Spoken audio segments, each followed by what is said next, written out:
Ever since I heard a woman in the Tea Party say that they wanted to get government out of our lives, I've been trying to make sense of what it is that they really want.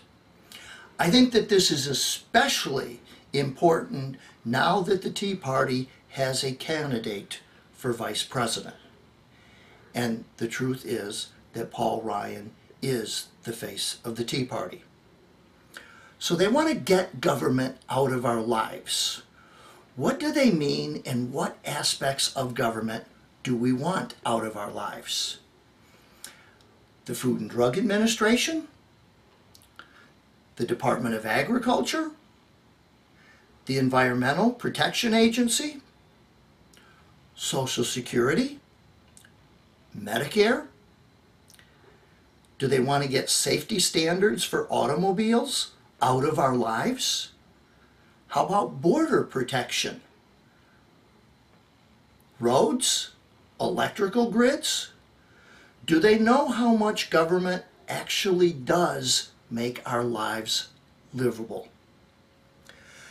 But I think that what they want to get rid of is everything that they don't personally want or need.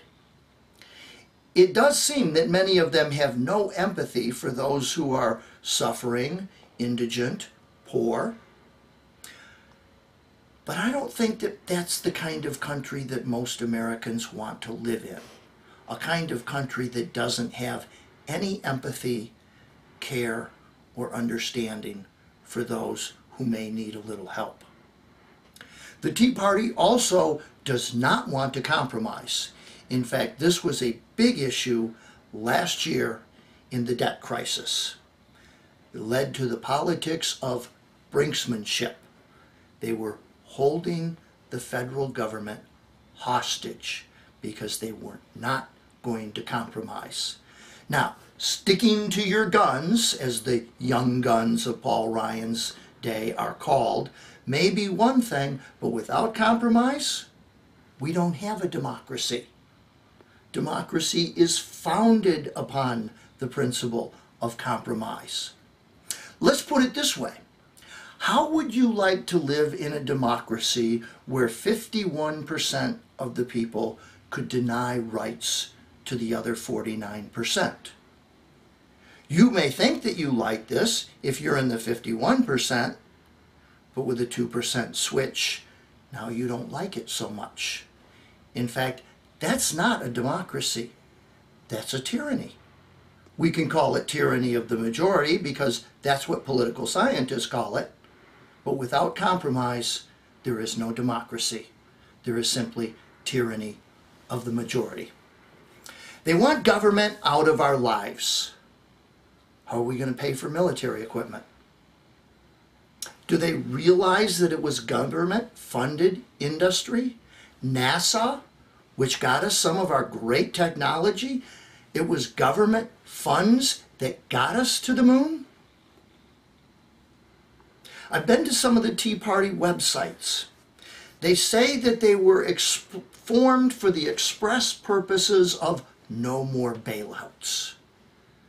Do they realize that it was the Bush administration that first bailed out Wall Street, and it was because of the policies of the Bush administration that we needed the bailouts?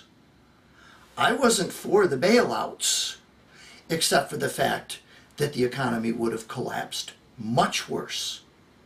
So I want to support the party that is going to set up the kind of regulation so we don't ever need a bailout.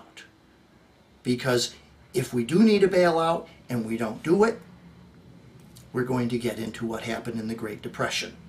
That's another video.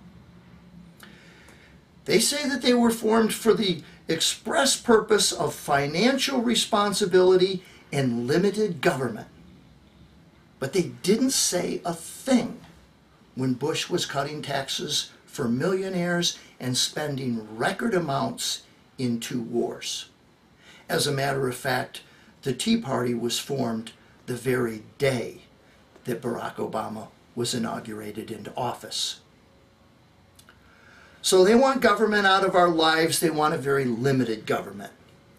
And we are in the era of big corporations, big insurance companies, and big banks, and we want small government? I mean, because after all, it's those big corporations that really have our best interest at heart?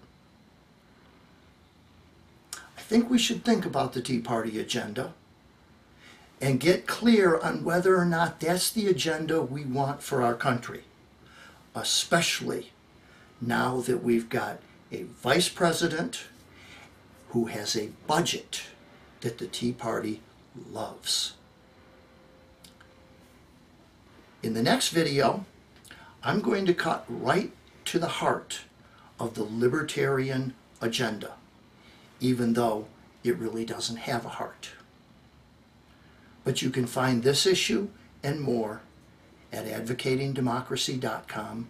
You can also find us on Facebook and a whole series of videos on YouTube.